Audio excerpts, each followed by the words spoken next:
Hey everyone, and welcome back to another Argent Saga video. Today we are finishing up our review of Betrayal, which is the very first set for this card game. What we've done already is we've done all of the other elements, so light, air, water, fire, and dark, and those videos will be in the description below. I pretty much go through the cards from common to Argent Rare and give my opinion on them, and today we're doing the Argent cards, which are the colorless cards, which means they can be put in any deck. So, they tend to have some more generic effects, but that does not mean that those cards are bad, as you'll see. So, I hope you enjoy the video, and like, comment, and subscribe. I'm going to be doing another video here in the next day or two about the recent first competitive event that we've had, so stay tuned for that. Hope you enjoy the video. So, starting off with the commons, we have Acidmonger, which is a 2-cost unit with 1,000 power, and it has an arrive ability that reads Destroy Target Augment. So very straightforward, but for me, for a 2-cost where you destroy any augment and having 1,000 power, this card's pretty good. I really like it. Next up, we have Argent Archer, which is a 1-cost unit with 500 power, and it has an arrive ability that reads Deal 500 to target unit.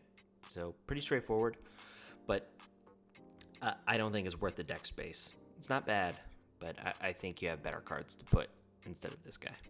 Next up, we have Argent Egg, which is a 1-cost unit with 500 power. It has the Guardian ability. It can't attack, but it also has a Ruined ability where you put into play a Whelp unit, which is a 500 power dragon unit that can attack. So I really like this card. The fact that it has 2 effects just for a 1-drop. You know, you're blocking early for anything that's aggro, and then you can also produce a scout, you know, with 500 power to search for certain towers. So I like this card. Next we have Argent Watcher, which is a 3-cost unit with 1,500 power, and it has an arrive ability that says target unit loses all abilities. So right now, this card's not good, but I definitely see this being playable in the future if we ever get any kind of unit that has a continuous effect that you want to get rid of.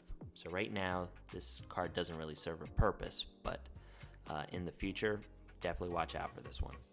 Next up, we have Dancer of Time, which is a 4-cost unit with 2,500 power that reads, when this card is targeted by a spell, you may discard 1 card. If you do, expel this card and return it to the field at the end of the turn.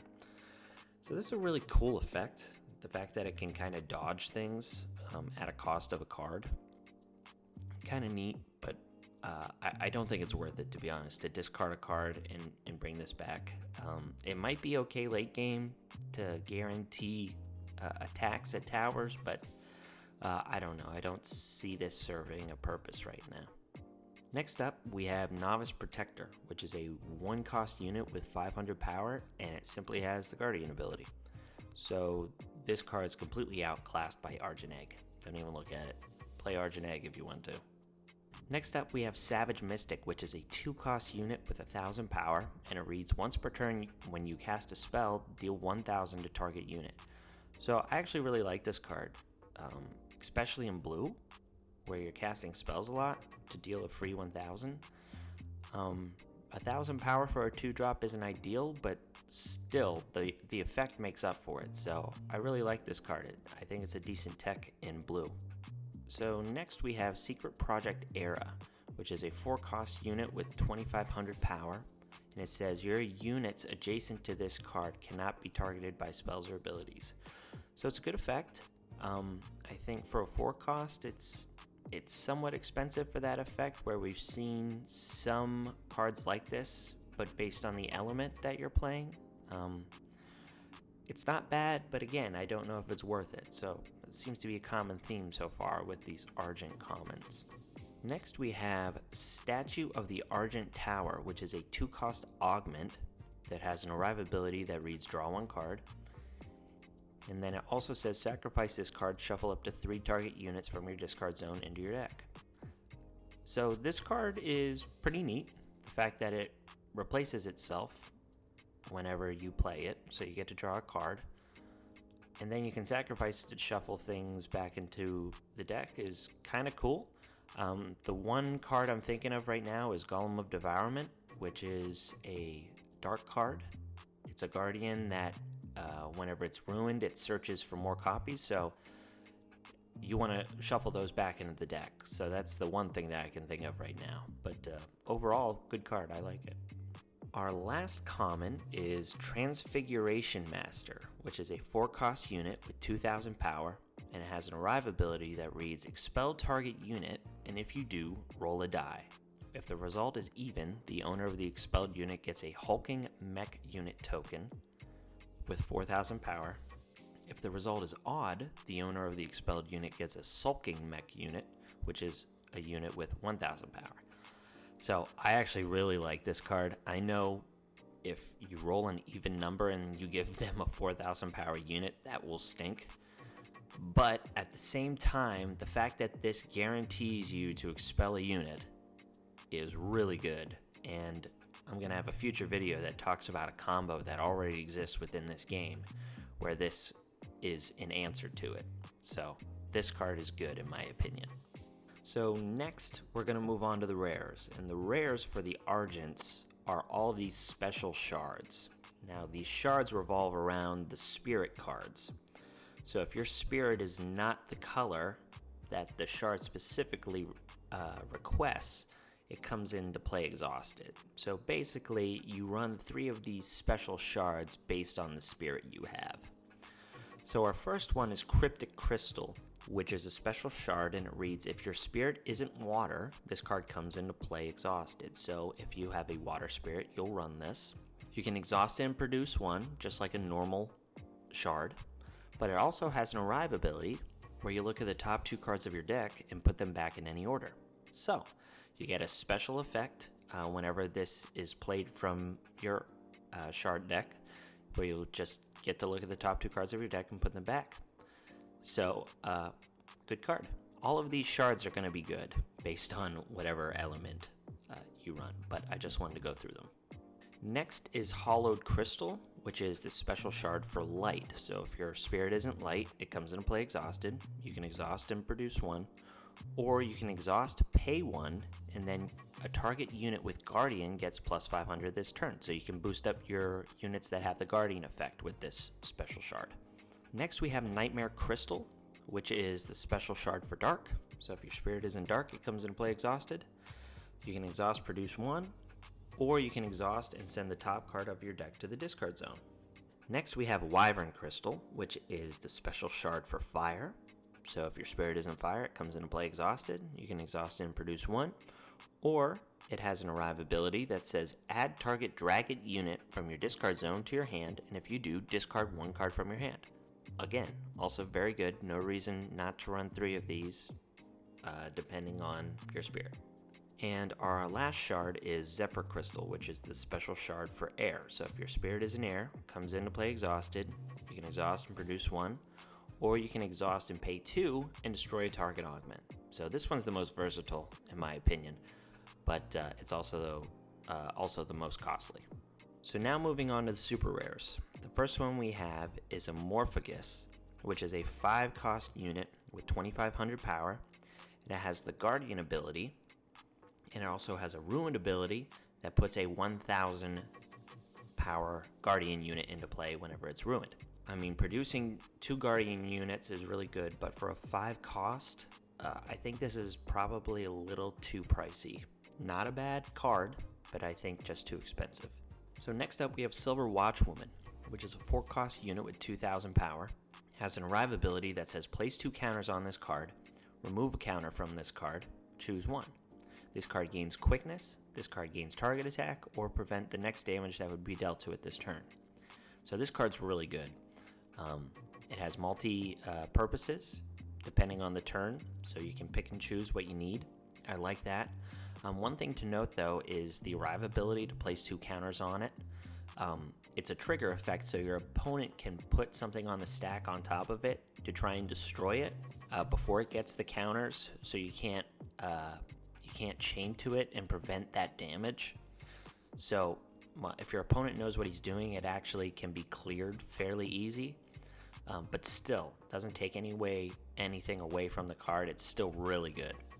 So our last super rare is Turin the Primal Turtle, which is a 7-cost unit with 4,000 power. It has the Guardian ability and Arrive ability that says deal 2,000 to up to 2 target units. So this obviously has a very powerful effect. It's got a lot of power, but for 7 cost, I don't think it's good enough to spend that much to play this card. So that's my opinion. So now we're going to move on to the Argent rares. So the Argent cards, which are the colorless, they actually got 3 Argent rares. So the first one is Arianas Amulet, which is a 1-cost augment that has an Arrive ability that says draw 1 card, and it also says sacrifice this card, all spirits lose all abilities until your next turn. So being able to replace itself for a 1 cost is already really good, and then it has the ability to pretty much turn off all spirits for a turn. So one thing that I need to note is this card actually doesn't stop the spirit's abilities whenever you activate it. Like if your opponent activates the spirit's ability and then you sacrifice this card, the ability is still going to go through, like the Soul Burst. But what it does do is it forces your opponent to either use that effect early whenever they wouldn't want to do it, or it wastes their entire turn where they don't get to use that spirit's ability. So it's good. I wish it was better. Maybe it will get better as the game goes on. I definitely see it getting better as the game goes on, as we get more powerful spirits. But right now, it's just okay. Our next Argent rare is Professor Rudy, Magical Engineer, which is a 3-cost unit with 2,000 power. And his effect reads your Arrive effects trigger twice. So this card's extremely good. Like, really good. You can only play one of them, which is probably smart from the design team, because being able to do this is nuts. I think if you play at least 5 or 6 units that have Arrive abilities in your deck, you should be playing this. So our last Argent rare is Twilight Knight, which is a 6-cost unit with 3,000 power. It has the Destroyer ability, and it has an Arrive ability that says destroy target unit with Guardian, and if you do, this card gains quickness. So this card is the ultimate game ender.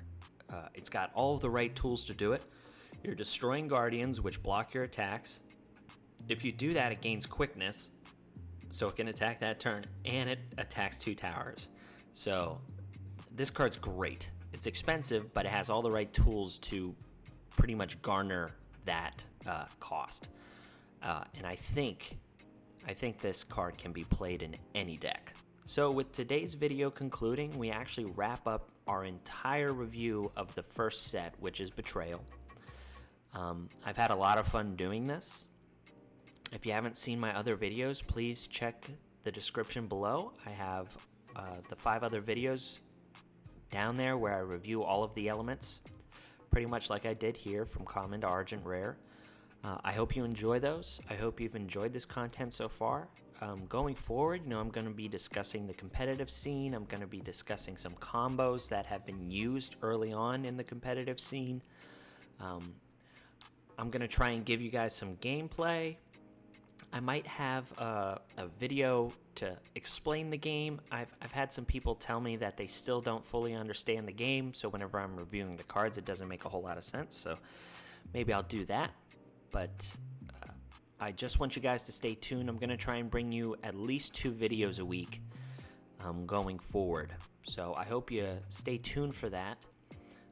I've noticed that I have 10 subscribers so far, which is really great, and I appreciate everyone who subscribed so far.